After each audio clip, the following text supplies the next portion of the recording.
as I said, I was going to do a bit on fire making. It's very damp out there today, so I'm going to do this indoors and go over some of the stuff I've used in the past and I'm using now. And basically, on a day-to-day basis, if I was out in the woods, I'd have a tendency to either use the fire steel, flint and steel, or my lighter.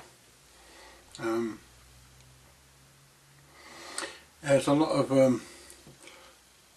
people out there, a lot of people that have not gone on bushcraft courses, which is no bad thing, but they look at birch bark as being the only thing you can use to light a fire in the woods with.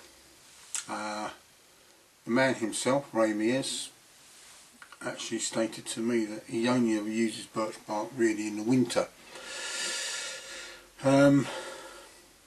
Don't need to use it at all. If you make enough feather sticks and lay them in a crosswise fashion like that, Siberian lay as it's called, and one match, and you can light your fire. In fact, there is a challenge which Woodsmoke do, which stems from the Paiute First Nations in America, and it's called the Paiute One Log Challenge. And basically, it's one billet of wood about so round and about so high. You have one axe and one match and one billy can of water, and out of that one billet of wood you have to get everything: your firewood and your pot stand. It's quite easy to do. I managed it. In fact, a guy that had never lit a fire in his life, a woodland fire in his life, actually was the first one to get it going. And you split your wood up and you make feather sticks. I think many people have forgotten the use of feather sticks and how to make them. It's just as good as using birch bark, and in many cases a lot better, because you can shake the water off the feather and it will still light. Always remember, if you've got a piece of wood about that round and it's been raining, it's only the outside that's wet, the inside is still dry. So you split it into eighths and you can make your feathers. As I say, I've got steel, I've got birch bark here, I do use it. You get enough dry tinder. If it's a damp day like today, it can be very hard put to find it, but I carry shredded paper with me now, pop it through the paper shredder, and it works very well. Got what is known as King Alfred's cake, so I can use that in conjunction with that, or with the hand drill bow drill, which I've got to get back into practice for next year. There is another fire lighting method that I use, and you need a piece of wire, and it's this, and that's for very hot sunny days. But all in all you really need when you're going out into the woods is one of these and a backup. Either that or my dire weather kit. Push this forward. This is the dire weather kit. Wax impregnated card, which you bend in half, peel back, fluff up, or the ubiquitous cotton wool in Vaseline, or a piece of tire in a tube and matches. I hardly take these out, they just sort of like sit in my fire bag. Many people light a campfire just because they think they need to, but there are many camping stoves out there, and if you've watched Wild Britain you'd notice that Ray was sitting on the beach with a little gas stove cooking up his scallops. Now winter's here, I shall be using my Trangia cooker, storm cooker, a lot more. It's economical on fuel and it works well. And you can get your brew on the go a lot quicker. Why struggle? Fires are psychologically important, but so they're not always necessary. And remember, the wood you burn has been home to other living beings. There's a lot of soporific fungi out there. They feed off dead wood. Beetles feed off their larvae feed off the wood. Birds feed off the larvae. It's all part of the great circle of life. And if we deny and burn that wood, we're denying other creatures something to live off. It's just the way I see things. And often we make big fires, whereas we only need to make a little one. Or as in a Native American proverb, white man makes big fire, sits a long way away. Red man makes little fire and sits close and keeps warm. So there we go. Just some points on fire. Oh, nice little tin I found. That's my flint and steel tin. It's actually a tobacco tin. And I found this on the bus. There was no one else around, and I looked inside. I went like that, and there it wasn't tobacco. Let's say that it was not tobacco. So I binned that, and I kept the tin. Okay, in a way it's stealing by finding, but I'm certain the guy who lost the tin would not try and claim it after what was in it. It's a good little tin. Makes a nice tinder box. I say that's all you need to know. I'm making the effort of trying to steer away from harvesting birch bark. Leave it on the trees. This is what I call ethically harvested. I didn't have to strip it off the tree as such. It was peeling off. Most people strip the bark off the trees, and it is annoying. I think that if someone ring barks a birch bark tree for its bark, we should ring bark them. Let's see how they like it. Okay, I'll be back in a second with a review on some new kit that I've got and some old kit.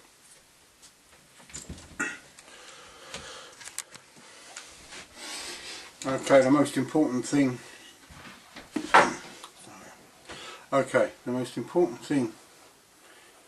when you're out walking is your feet, and it's keeping comfortable. By far the best way to walk, I suppose, is barefoot, but it's a bit difficult if your feet aren't toughened up. And if you think it's a bit odd to mention that, just think the Saan Bushmen, Aboriginal peoples, walk many miles barefoot. These are my favourite footwear for everyday use and for walking. I've only just discovered some of these, and here and here, these are South African boots. I'll bring that to the front like that.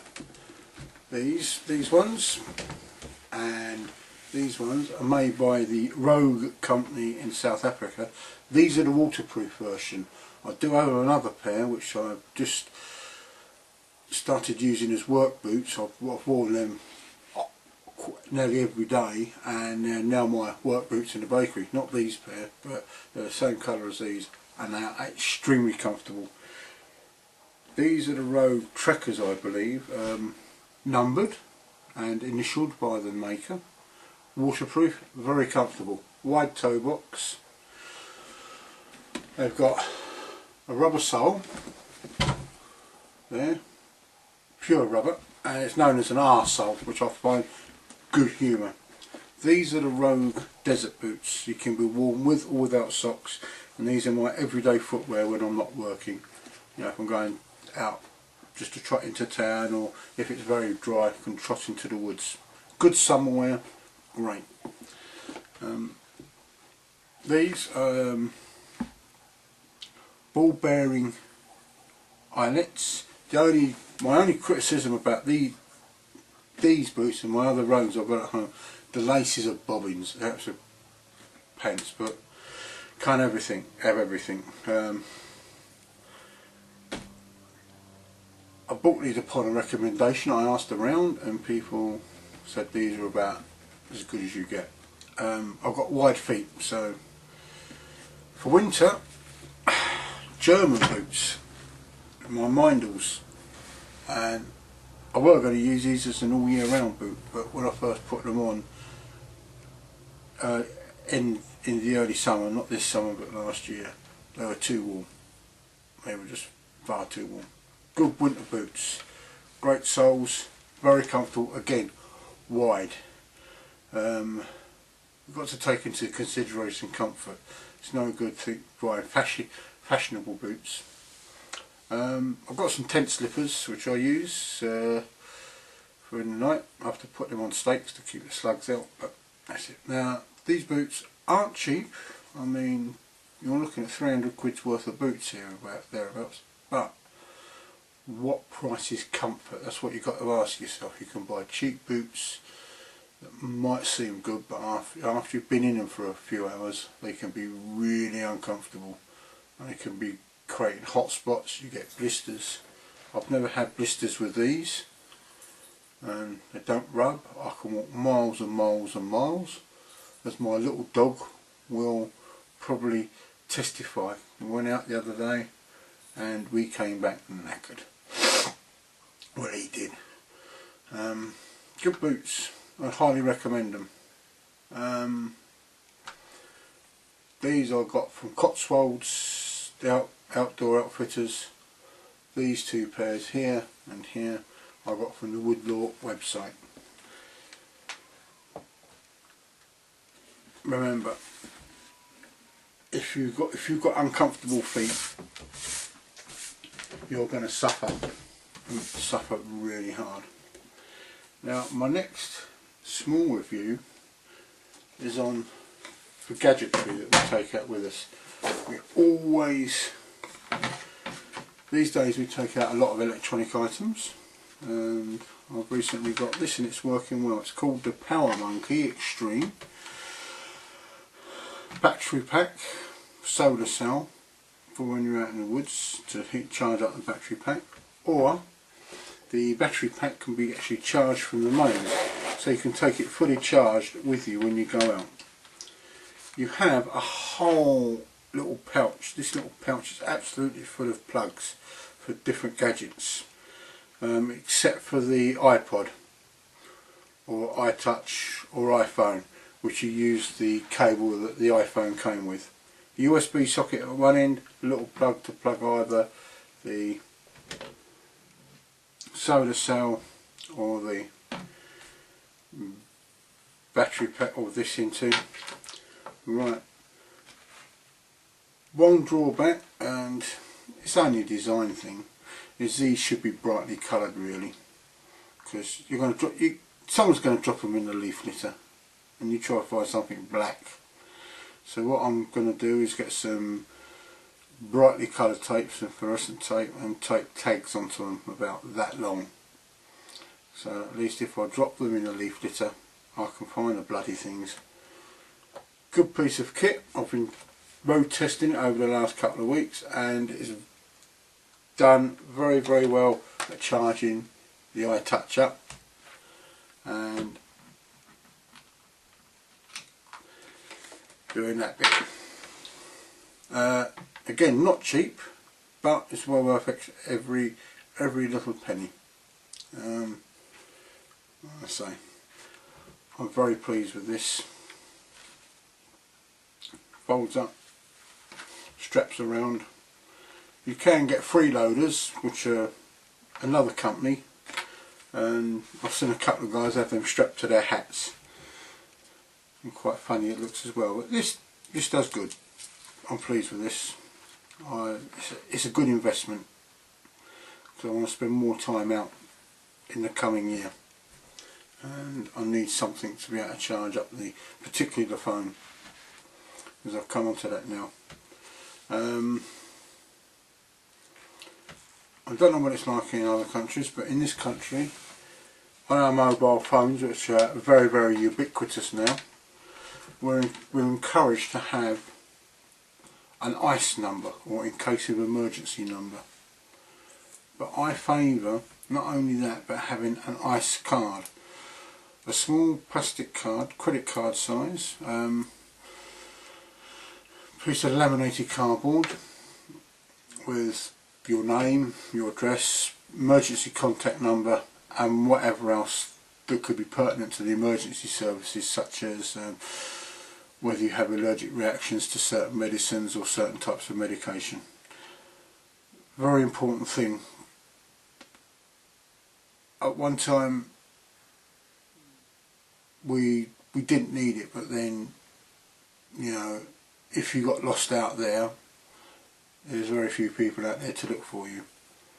As I say, I recommend, or wholeheartedly recommend, that people carry an ice card, particularly if you're like me and you travel alone. If you fall down, you need to be able to have something to tell someone that finds you what you're like, or the use of the mobile phone. But that's it, and as far as I can see, apart from one other item which I'm not sure what I've done with, I did have a small talk earlier. A couple of items here. Handy little torch that I bought the other day. If I move this to one side. I do have a candle lantern, but it's a bit of a pain to read through, and I don't like having it in the hammock with me. But this is quite a useful piece of. I found this in a shop the other day. I had a look at it. If you're a gram junkie, it's not the thing you have in this thing. But so you've got that. You swivel it around. You've got a torch, the light that hangs up. Great to read by. But what I found when I was at the checkout, and as some of you know, I have a little flashing light on my tarp at night in case I have to go for somewhere. I can just turn it on. But these are glow sticks. They're glow in the dark sticks. They're charged up either by natural light or artificial light, and hang on the corners of your tarp. And when you go for a whiz in the night, or you're out for a little wander to maybe do a bit of watching the skies, these will pinpoint where your tarp is. Damned useful, because sometimes groping around in the dark isn't nice.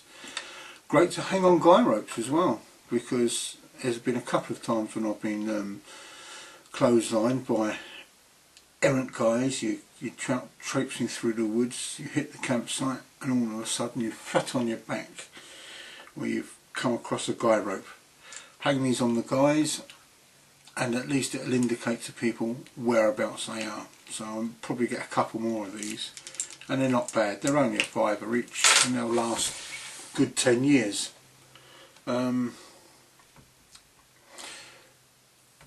Just a point on costings. We look at some kit, and I know a lot of us like to do bushcraft on a budget.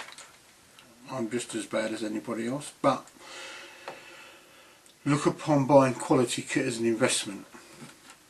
I mean, you may think, if you're in your 20s or 30s, you may think £300 is grossly overpriced for a knife. Consider this: you'll buy the knife once, and at 300 quid, if it's going to last you at least 30 years, it's only £100 every 10 years. It's a good price for a knife then, isn't it? You know, it's the same with things. Don't look at the initial price, think how long it's going to last you. Know some of us are kit junkies, so we're always hankering after the next bit of kit, but really we should be minimalist in our outlook, buying what is good and what is long lasting. Okay, it might not be good for the manufacturer, but it's good for your pocket, and that's what counts in the end. I say, that's the end of my little review video, and it's been a good year. It's been a really good year, and I'll be doing a little video on my past year and what's coming up for the coming year. So TTFN folks, and I hope you find inspiration in what I've shown you today. It's not a great video, I know, but it's just something, and at least keep the campfire in your heart burning. That's where it's mostly needed. Yeah.